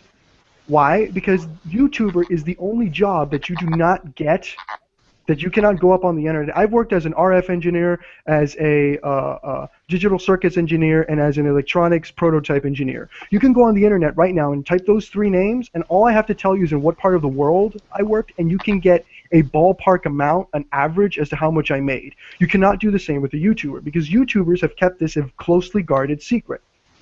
Why? Because in my opinion, it's a closely guarded secret, because if they do tell you how much they make, then the whole argument of, we have to do paid promotion, we have no choice, it's going to fall to pieces. They don't do paid promotion because they don't have a choice. They do paid promotion to get extra money. So there is no justification there. It's the same with native advertising. And you can once again make the argument that, well, wait a minute, it's not that you don't have a right to do it as long as you disclose it, yada, yada, yada, something that wasn't happening. And I can understand that. But I'm for giving the consumer all of the information. If a YouTuber tells me, oh, I'm not making any money, I'm screwed, that's why I have to do paid promotion, I have no choice, and then I looked at his average salary is $100,000 a year, then I can make a decision on whether to buy that and watch his content and support him. Yeah, and paid promotion isn't even necessarily a bad thing. It's just as long as you're properly disclosing it, which Joe didn't. He just put the little X and figured, oh, that's good enough. He put the cookie cutter disclaimer in there for any of the videos that he missed. So once again, that's why I personally think we should know. I don't think there's any excuse, and a lot of people go, that's personal business, you don't have to know how much he makes. I don't want to know the exact nickel and dime, but just give me a ballpark amount. Every other occupation in the world, you can find that amount. Any job. Nobody needs Why exact is numbers. YouTuber exempt from this? Nobody needs exact numbers anyway. I mean, it's like, I know part of it is with a lot of contracts with bigger networks, it's against their policy or whatever to give out your exact amount, but that doesn't mean you can't give like a ballpark number, like you just said. You don't have to give us exactly how much you make. Just give us an idea of what you make annually or whatever. But do we really need to know it? Yeah, Is that a necessity? No, I don't think we have to. If the I know argument why for you doing a think. paid promotion is we don't get paid enough, you have to know what enough is. No, Otherwise, that's a you get silly another argument. That's a silly argument. We don't need to know, in my opinion, right? I don't have to know the amount that AJ or TB or, I know, Jim Sterling earn per video. I don't give a shit. That's not my problem. So you accept, but okay, let me ask you a question. When they tell you that they need to have paid promotion because they're not making enough money, you're fine with just taking that at face value. I just don't watch paid promotions.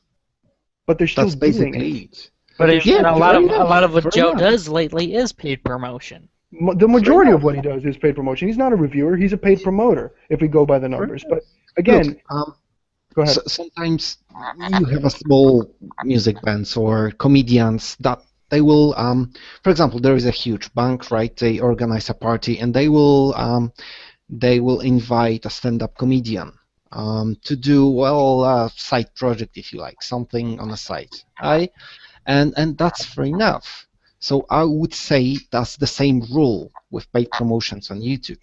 You want to do it, do it. I don't care. But having said that, you have to say, you have to put a disclaimer. Look, guys, that's a paid promotion. That's not my honest opinion. Again, you're missing the key point here, Jacob. It's if you do paid promotions, it is your choice and you can do it fine. But when your answer is, and this is their official answer, and Boogie has made videos about it, and many big YouTubers have talked about this when the Shadow Mortar thing happened.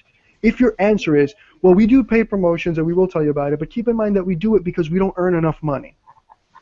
I think if we're all about trust but verify, I want to see verification. And once again, give me one good reason why every other job that you can have on the planet, you can find an average to how much that job pays, but YouTuber is somehow exempt from it.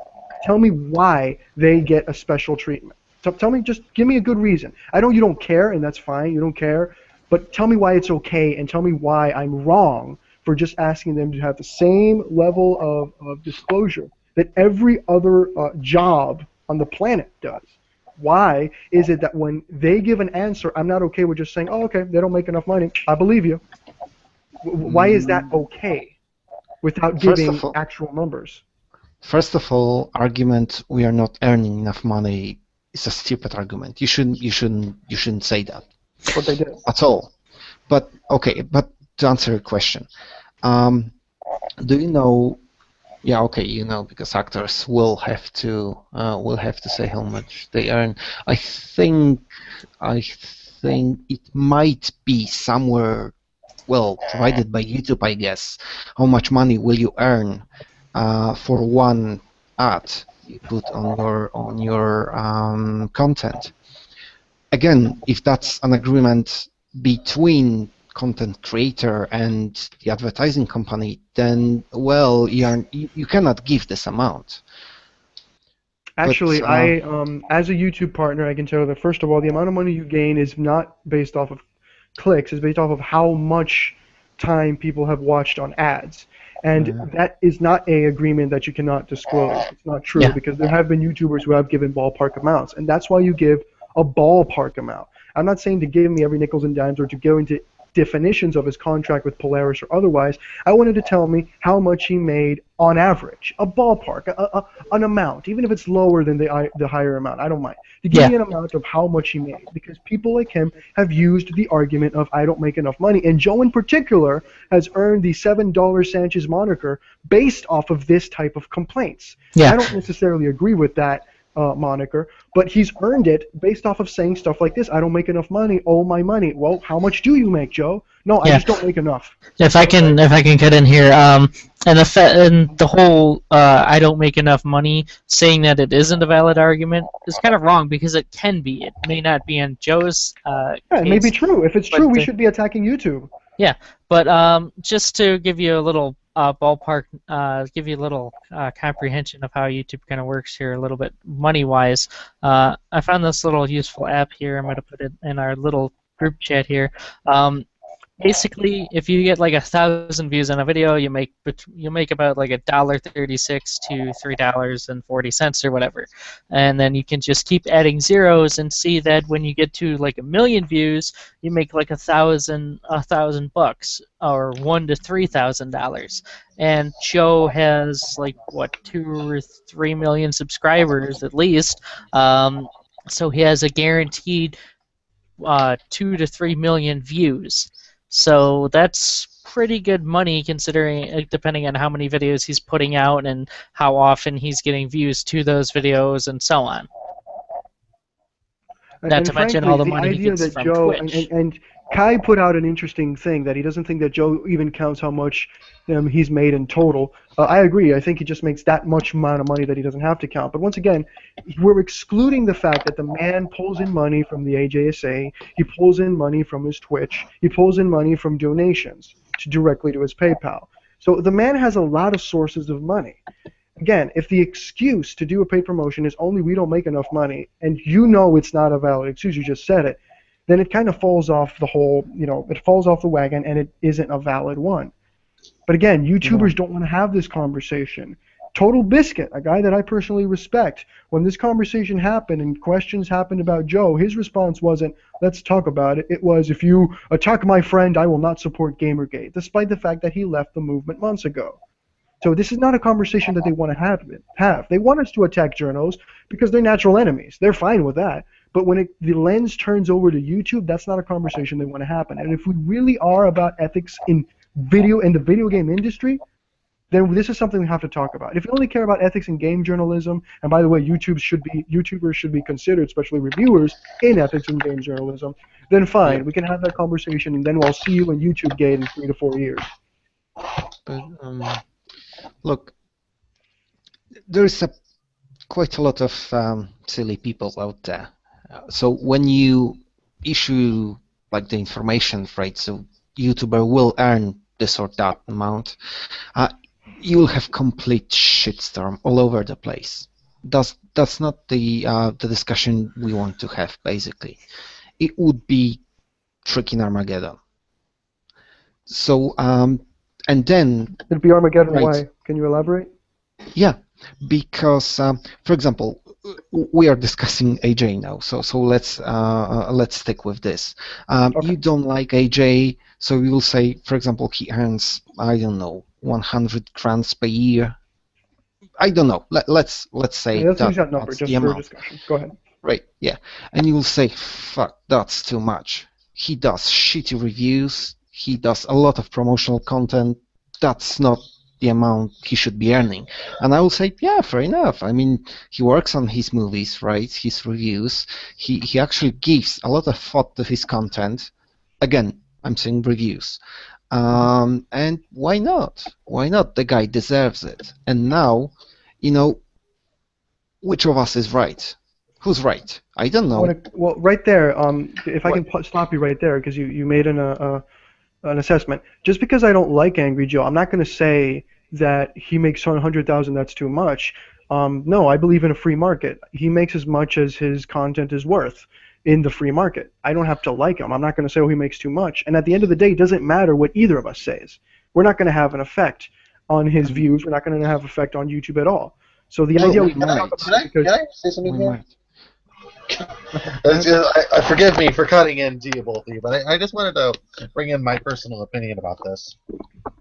It's that if he actually is getting this money, you would expect a little bit of a higher quality. You know, actually let it go into the reviews. Actually make reviews. Yeah. Not do these first impressions anymore. Not doing all this stuff that he's trying to copy off other YouTubers for. Well, that's a personal opinion at the end. I agree with it, but it's a personal opinion. But the whole point here is, even if the conversation happens and people say, "Oh, you're not worth it," so what? So we're not having this conversation so Joe doesn't get nasty tweets, or other big YouTubers doesn't get nasty tweets. I mean, who cares at the end of the day what people say? His videos are going to generate the money that they generate, regardless of if we have this conversation. That is not a valid excuse for him not to disclose how much he makes approximately. That's not a valid excuse. And if he doesn't want to talk about how much he makes, then he should stop making paid promotions altogether. If his argument is I make paid promotions because I don't earn enough money, which he has stated in the past. So again, it seems very logical to me. You want to make paid promotion because you make too little money and you're always consistently complaining about money. People like DSP Gaming do the same thing, for example. Then tell us how much you make on average, and we can sympathize with you. And it gives perspective of. It gives a perspective of what they're doing kind of with that money too. I mean, if they're making like more money now than they were like a year ago or whatever, and their content is continuing to improve or whatever, then it's obvious that they're putting it back into the channel or whatever, and they're not just stockpiling it away for, I don't know, a rainy day or whatever. And again, it's. Oh, sorry. Go ahead, Jacob. Yeah, but quick answer. Quick reply. Basically, well, like I said, I don't believe we have to know it. I was not trying to offend you, basically, by saying you don't like him, so you think. But that's the general idea people will have. I don't like this guy. He shouldn't earn this amount of money because I don't like him. That's the mindset of an internet hater, if you like, because that's not the discussion we want to have. It's pointless. It's just another pile of shit that you will take the shit from. No, there'll be trolls and people talking shit all the time. They do it on Gamergate. They do it outside of Gamergate. Yeah. Just because there's a couple of people who are going to say that doesn't mean we shouldn't have the conversation altogether. That kind of piles onto the idea of, for example, I did my view on Joe, and a lot of people think I'm full of shit. Then I guess that's not a conversation we should happen. This just feels like we shouldn't have the conversation because Joe's going to get nasty comments. That's not a valid excuse. No, it's absolutely not. I'm not talking only about Joe. I'm talking about general YouTubers, right? Because the thing that I don't like one and I like the other one doesn't make any difference, right? So do you think the majority of the people have that low of an IQ? Do you think the majority in Gamergate, for example, do you think Gamergate will take the conversation to that place? Because I kind of think that I hope not. Are a little smarter. And I have faith in consumers, and I'm not going to believe they're going to do that off the bat. I'd like to give them a chance. But again, just because there are a couple of idiots out there, or a lot of idiots out there, it doesn't mean we shouldn't have a conversation. And it's not really a conversation. It's I make this much, and that's it. Okay, thank you. Now I can judge if your paid promotions are justified. And if they're not, then I'm not going to support you as a YouTuber in general. It's a simple algorithm there. There's no real conversation to be had. Not that we have real power to decide, but let's say that if a YouTube would issue information and say, you're right, this amount of advertisement in your content will give you approximately, I know, $100, right? That would be the information I would be okay with, because like we said, we don't care about exact data, exact number, but the very general. And yeah, maybe there is something in there, because YouTube is growing stronger. Like you said, we should stick to the same standards on YouTube, like we do with gaming journalists in Kotaku, Polygon, things like that. So maybe it's really important, and I think the YouTubers, the big names, will earn much more money than, I know, Lake Alexander or this prick Ben Kuchera. which got fired, so I'm so happy. Yeah. You know, again, I think it's a simple algorithm, and it comes down, in my opinion, to just their attitude. Because the reason I bring this whole money thing up is because the conversation was shut down with the excuse of, oh, if you disclose it, it's fine because they're not making enough money. Well, wait a minute. No, let's talk about it. That's what I'm saying. Are they not making enough money? Because then the question is going to be, okay, if Boogie makes a video saying I don't make as much money on YouTube as I used to, I have to do paid promotion, and he turns around and says he makes $100,000 a year, for example, I'm going to say you're full of shit, Boogie. You make paid promotions because you want to get more money. Yeah. And that's the reason YouTubers don't want to have this conversation, because I believe the majority of them are making more money than they're letting on. But then again, like I said, it might be a wild market a bit. So I think if we just wait a few years, that's maybe too long, but a year, I think it will get better, because when you see, let's talk then about Angry Joe. If you don't see his content every week, for example, you will just forget about him. Yeah, I will move to others. I will move to I don't know, TB. I will move to Boogie or whoever. Yeah, not just that. I'm Not just that. If I can just get in here real quick, the way the YouTube algorithms work, if in case you don't know, if you don't watch somebody's content every so often, they'll actually like disappear from your YouTube homepage. They'll put YouTube will replace it with other stuff that you watch more recently, and that's the way it works. It's why some people who have like PewDiePie, he had an issue for a while where he was putting out so many videos that not all of his subscribers could keep up, and they were kind of losing track of his channel. So that's kind of how the YouTube algorithms work. It works to an extent, but at the same time, it's kind of broken and it needs improvement. But yeah, if you don't watch Joe's content after a while, his channel will kind of just disappear from your homepage anyway. Another thing that I'd like to call attention to. Sorry, there. I'll let you cut in a moment, because we're kind of going in circles, and I think there's other things to talk about at this point. There's another point that I'd like to talk about that I mentioned in my video, and it was, once again, Joe's this entire circle jerk mentality. Let's take Joe away from the algorithm and myself for a moment. This entire circle jerk mentality in YouTubers, this mentality that, for example, Boogie said on his tweets when regarding to the whole Joe situation, I stand with Joe because it's not okay that when we're specifically talking about Rooster Teeth, because that's today's controversies, Rooster Teeth went against, or more specifically the No show, went against Joe in the video that I mentioned. The idea that Boogie said, I stand with Joe because it's not okay for you to call a fellow YouTuber fishy or stupid.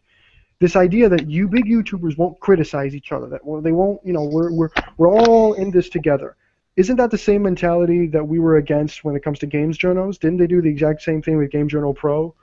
This idea that we're a big family, don't criticize each other. How is it that Boogie, everyone applauds and goes, oh, good job, Boogie, you're great, you're neutral, when he does something like that? Isn't that the exact same attitude that we don't like? Yeah, and it's okay for YouTubers to be friends with each other. I mean, obviously me and Verlo are friends and stuff like that, but you still have to look at them when the time comes that you have to be critical of them. You owe it to your fan base to be critical of that person. Not only that, but if Devins does something stupid, for example, and somebody calls him on it, I'm not going to go to that person and say, how dare you attack Devin? We're all YouTubers. We shouldn't say bad things about each other. No, that's a clique mentality. Yeah, same thing if Verlo did something stupid. I mean, we initially met each other when we were on opposing sides of an argument, so... Exactly. So why is it that this clique mentality is okay? And this is a question both for the audience and for everybody here. Why is it okay for these YouTubers to have this clique mentality? And Total Biscuit has it too with Angry Joe. I've mentioned this in the stream already. So why is it that this clique mentality is okay? Why is it that nobody in Gamergate will talk about it? Maybe it's too early to talk about it, because because maybe we need them. We need Jim Sterling, we need Angry Joe, we need Boogie, we need... Well, we don't need Jim Sterling, fuck that. We don't need Jim Sterling. Yeah! Nobody needs Jim Sterling. No, we need Jim Sterling. If you need to be, you need Jim Sterling, because they're quite opposite. So right? wait a minute. One, You think we need TV? You think that without TV we're fucked? no, I don't think we're fucked, but we need a spokesperson, if you like. But TV isn't is that the whole concept of Gamergate doesn't have a leader? And yeah. Gamergate doesn't need faces and Spoke- celebrity drama? Why is it that Total spokesperson, Biscuit we do need? I mean, didn't spokesperson? It's We not, don't need a spokesperson. We don't. are That's the all point. speaking. That's the whole point. We don't need a leader. We don't need a face. We don't need. I mean, that was the mentality when Internet Aristocrat left. Everyone said, "Fuck him. We don't need him," and I applaud that. Okay, he left. Fuck him. We don't. We're not going to end. But and you just brought something to the conversation that really I think is an issue and we should talk about. We don't see Total Biscuit in the same light. In our minds, we're so obsessed with Total Biscuit. We need him on our side, and people seem to forget he's not on our side. Total Biscuit does not support Gamergate. He did a twit longer with the Wolf Dev guy and said, I'm not going to use that word anymore. I don't support the movement, even if I support some issues that we agree with. Furthermore, if Total Biscuit stops supporting us, quote unquote, he doesn't support us, he defends issues he believes in, what is he going to do? Is he going to 180 with the things that he believes in? Then that'd make him a hypocrite anyway. No, we don't need big YouTubers. Fuck them. We need everyone in Gamergate because you are the leader of Gamergate. I am the leader of Gamergate. The audience is the leader of Gamergate. We do not need spokespeople. Those spokespeople aren't the ones sending the emails that so many people say work. Those people aren't the one doing the boycotts. We are. So no, we don't need them. but we need those guys to spread the news. No, we don't. Twitter is And they're not not enough. spreading the news. Give me a YouTube. Is Total Biscuit spreading our news? No, he's not. He's spreading his own news. Yeah. He's spreading things he believes in. He's not part of Gamergate. Not only that, but that does a I know, disservice I to know. people like Sargon. Do they not count? Sargon is more Point taken. important than Total Biscuit is. And I'm not if shitting Sargon- on you, and I don't want you to be the face of this, by the way.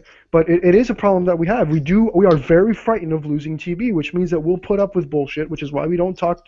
That's the real reason why nobody calls on Joe. That's why everyone's so afraid of Joe. Because Joe is friends with TB. And we know that if we shit on Joe, we'll quote unquote lose TB, and people are afraid of that. We have to detach from this follow the leader mentality. We're so proud that we don't have a leader, but we do in our minds.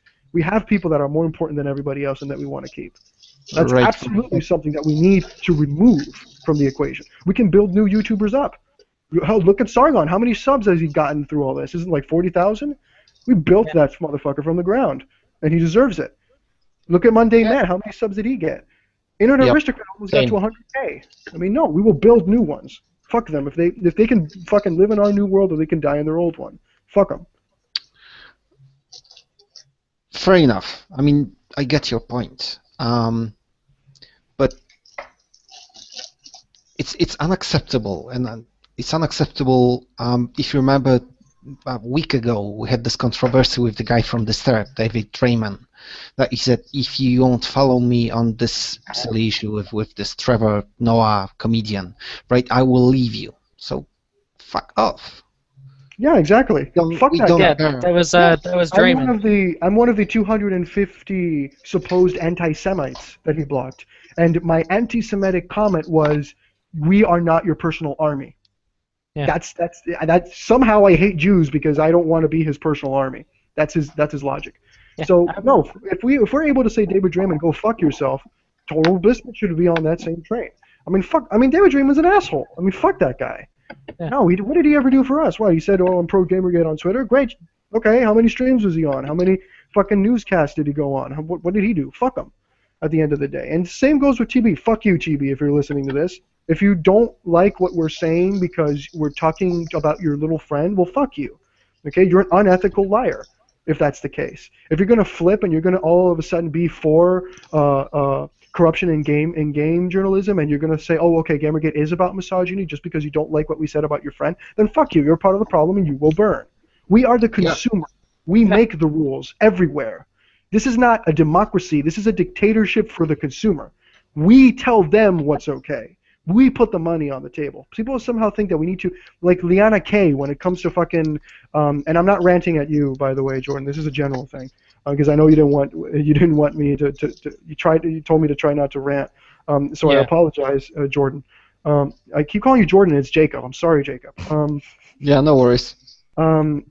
But it's the same like for people with the K. We somehow have to negotiate with games journalists. No, we tell you what's okay. This is what you get to do. If you don't like it, then look at what happened to Leigh Alexander. Go join her. The same goes with YouTubers. If you don't like what we have to say, we will fucking burn you too. It's really easy to do. So we have to understand that we make the rules in this situation, not them. Yep. And if we end up having to, somebody said you'll burn if you, what did you say here? Let me scroll back up. But if you go against them, will lead to a loss in medium of information. So we create fucking new mediums. Isn't that what we're kind of doing here right now? And with the fucking it's been what we've been doing. I mean, with sites like Ralph Retort and shit like that, we've created new mediums for people to go to read about this kind of shit. Right. Okay. Regarding TB, I have to say that personally, I like the guy. Haven't met him like face to face, but I get what he's saying. He's fair enough. He's very honest about his opinion. I don't care if he'll spam tweets with Gamergate hashtag or not. That's not the point. But usually what he says are actually, I think, very similar thing. I do too. I agree. I'm just saying that if he turns around and doesn't like what we have to say and threatens to leave us, I will disown him and we can burn him. I mean, that's my opinion. Nobody is more important than a consumer, not even him. That's all I'm saying. Yeah, I hope it won't come to that, because that was his idea, right? That the consumer comes first. Yeah. And that's the thing I always thought AJ is about. I might be wrong. I will have to do some research, but just to verify. Yep. Well. So, okay. Guys, I will have to go because I have some errands to run. That's fine. I think we're about done here anyway. No, we're not. We have quite a lot of things to talk to. It was very nice. For to now, talk to you this guys, has been quite a long stream as is. Hey Jacob, just so you know, I have a lot of respect for you to coming on here and talking to me. You come from a good place. I don't think you're evil. I don't think there's anything wrong with you. I think we now, at the end of it, we agree on a lot more than what we disagree on. And I hope I get to talk to you again, man. Yeah, I hope the same. I had quite a lot of fun discussing stuff, especially important. Right. Yeah. Take care, guys, and thanks a lot for inviting me. No problem. Feel free to come back sometime soon. Oh yeah. Good stuff. I probably will. All right. Great. We'll see you later, man. Thanks for coming. Bye. Bye. I think that's going to be my cue as well to leave. All right. I think you're going to end it anyway. I'm Barlow. I'll probably end it. I guess I'll end on my note, on the same note of people who are criticizing me on my channel. And somebody, just for JT, he wanted me to talk about Nintendo real quick.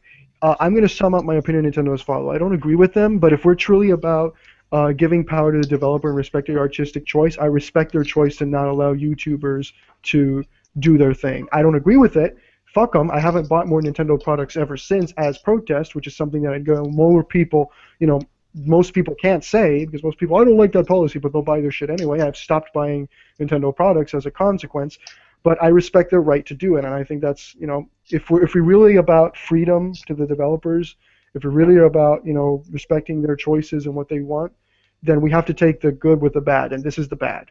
Oh, I totally agree. If they want to shoot themselves in the foot, though, let them. Then give them the gun and let them do it, and then point and laugh. So thanks for having me on, Devin. It's always great to talking to you, and I'm going to be on another stream with you on Wednesday, talking about a very important little topic. So a little surprise we have for the people. If you follow my YouTube, you'll already know what that surprise is.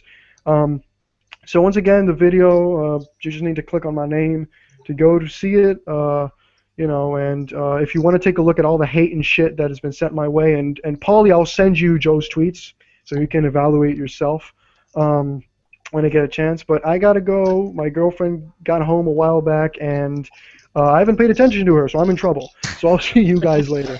Take Thank care. you for having me on, Devin, and thanks, audience, for listening. You're all awesome. And Andrew Doll, I better be on your stream on Wednesday, or I'll be mad. See you later. See ya. I guess I'll take my leave as well. All right. Do you have any closing things you'd like to say? I would like to point out that there was a lot of stuff that was swept under the rug when all the stuff with the AJSA and Gamergate came through. But the sad part is that okay, my real thing, if you don't mind me mulliganing, a lot of people who actually mock Angry Joe nowadays, including myself, were actually fans of his. Yeah, I definitely agree with that. The infamous Angry Joe Sucks blog, Varela, myself, and a handful of others that actually worked with me during the Operation Dino Stomp, actually, we were fans of his, and it was kind of sad to see him actually go down this really weird path. Yeah. I honestly, I mean, the sad part is I really wish I would have had more time to actually speak, but Varela was on a roll. I didn't want to interrupt him or anything. Yeah, he gets like that. Oh, I know. But it's the I just want to in fact say one last thing, if you don't mind, before then I'll just leave and you can end this. Go ahead. I can understand where some people are scared of talking about him because the fact that we actually have somebody like Total Biscuit basically saying that, you know, if we stay around, that like if he stays around, that basically our message will get across. But we really need to not worry about that kind of stuff. If we actually worry about if one person leaves, that basically undervalues everyone else that actually stayed and fought for what Gamergate did. I definitely agree with that. So, thank you very much. I'm really sorry. I had a lot to say, but yeah, but Verlo, he gets on his little things. He kind of reminds me of IA sometimes. The way he gets going reminds me of IA before he rage quit, like a little butthurt bitch. Here's looking at you, Jim. I hope you're watching this. Anyway, take care. Jim. Thank you very much.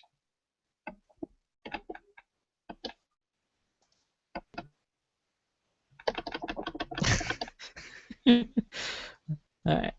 Okay, well, that guys, that about does it for pretty much does it for this stream, guys. Thank you guys so much for joining me on on Gaming in Progress's very first live stream. Just to let you guys know, if you guys are GTA fans, feel free to check back on the channel in a couple hours. We should be having a new GTA video going up soon. And be sure to check in Wednesday. We got something else going on for the channel. It's a little bit of an update. Varela will be on, and that's pretty much it. So if you guys enjoyed this video or this live stream, please be sure to hit that thumbs up button, and if you guys are new here or whatever and you want to, subscribe. Thank you guys again so much for joining us. Thanks for the questions and the comments. I really appreciate it, and you guys are all awesome, and we'll talk to you guys next time. Bye.